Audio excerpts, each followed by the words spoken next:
नमस्कार शेतकरी बांधवांनो, आता हे मल्टी क्रॉपिंग मध्ये मी तुम्हाला सांगितलं होतं बरोबर, पेरू आणि ड्रॅगन. पण याचं नियोजन शेतकरी जे आहेत आपले पवार साहेब जे आहेत त्यांचं नियोजन एकदम सुंदर आहे. नियोजन बघा कसं आहे.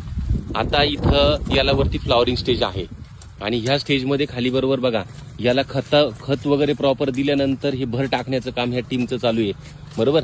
सगळ्यांचं चालू आहे का व्यवस्थित काम आहे का तुमचं सगळ्यांचं लक्ष बरोबर बरोबर. आणि हे चालू आहे ड्रॅगन साठीचं काम आणि सायमल्टेनियसली आहे हा पेरू.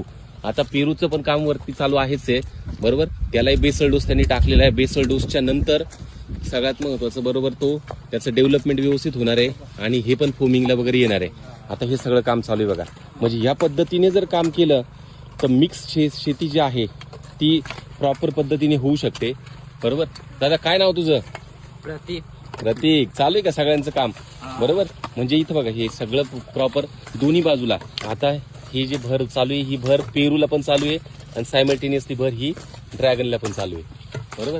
आणि ड्रॅगनची बघा ही स्टेज फ्लॉवरिंग स्टेज बरोबर.